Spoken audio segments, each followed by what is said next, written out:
listen, here's the thing. I had the idea for that book. Strange.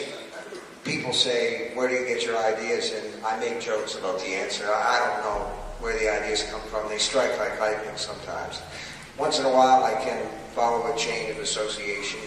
Most of the time, not, and I don't care. If the ideas come, I'm happy with that. But I had an idea when I was in Colorado that I wanted to write a really long book that had all the monsters in it. I figured that people think that I'm a horror writer. I've never considered myself to be that myself. I'm just a writer. I thought to myself, okay, if they want that, let me see how much I can do, and I'll get all the monsters together that I possibly can. I'll get the vampire, and I'll get the werewolf, and I'll even get the mummy, although the mummy has never really scared me because it's like, oh, the mummy's after us, let's all walk. He's not a terribly scary monster, but he had to be there because he's one of the classics. And then I thought to myself, there ought to be one sort of binding, horrible, nasty, gross creature, the kind of thing that just, oh, you just don't want to see that. It makes you scream just to see it. And I thought to myself, what scares children more than anything else in the world? And the answer was clown. How do you say clown in German? Just like that. Say clown. Maybe the Usher came, yeah. Like so I created Pennywise the Clown in it, and then what happened was ABC came along and said they wanted to make a miniseries out of it, and they wanted to cast Tim Curry as Pennywise. Sure, you can go without the clown mask on. No, I thought it was a really strange idea, but it really worked, and it scared a whole generation of young people. It made them scared of clowns, but clowns are scary, I think, for children to start with. I think. But you don't dream of Pennywise. I'm sorry? You don't dream of Pennywise. No, I don't exactly dream of Pennywise, but there are scenes in that book that did kind of haunt me and give me nightmares at the time. But the thing is, I don't, as a general rule, have nightmares. I think of the most awful things I can think of and pass them on to you. So it's great. I get rid of them, I get paid, you get nightmares. And all What makes people actually scared? Now that's a question for me again. I mean, what is it? Do you touch their own fears? Well, what scares people is variable. It's uniquely variable. But I think that for me, what's worked over across all the years is to forget about the idea of scaring people. What I want to do is to tell a story where there are characters that people like. And Dr. Sleep is the only sequel, but I was not able to let the Losers Club from it go completely. There was Eddie Kazbrak, and there was Ben Hanscom, and Beverly, and Richie, and all those guys. And I brought Beverly and Richie back in 11/22/63 because I wanted to see them again.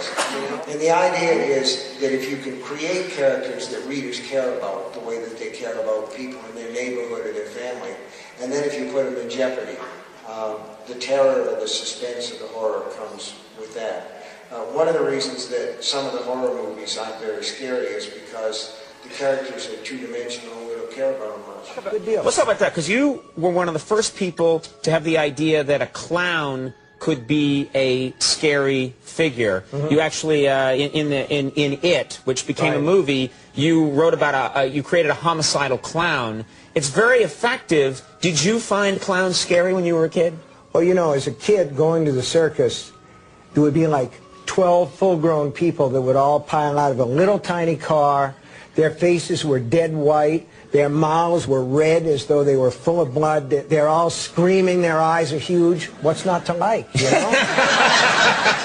So why were your clowns screaming? I don't know. Well, I mean, yeah, I know what you mean. They come out, big, you know. Yeah. So I started to actually look at kids when I grew up a little bit, and I said, you know, kids are all terrified of him, and the parents are all like, aren't the clowns funny, Johnny? And Johnny's like, no, get me the hell out of here. These people are all crazy, because they are monstrous looking, and children are really afraid of them. They do have that sort of monstrous thing going for them. Did you ever have a personal interaction with a clown that scared you? Yeah, well, not exactly scared me, but I was on a book tour, my first big book tour, and I was on my way home. You do 9, 10, 11 cities in 4 days. It's surreal anyway by the time you get done. Cleveland was the last city, and the plane started to pull away from the gate. We were going to go from Cleveland to Burlington to Portland, where I was going to get off and drive home. The plane pulls away from the gate, and then it pulls back in. I'm sitting in first class, and the door opens again, and Ronald McDonald gets on the airplane. He's fully dressed. Fully clothed Ronald McDonald, yeah. You know, and it sits down next to me, because I attract weirdness. You know, I'm like a weirdness magnet. And I was so weirded out by that point, after all these, you know, rubber chicken dinners and everything else, that I wasn't even surprised. Here he is, orange hair, orange shoes, the whole 9 yards. He sits down next to me. This is years ago. Plane takes off. No smoking light goes off. He pulls out a pack of Kents, lights up. Ronald lights up a cigarette, yeah. A Kent, and he orders a gin and tonic from the stewardess.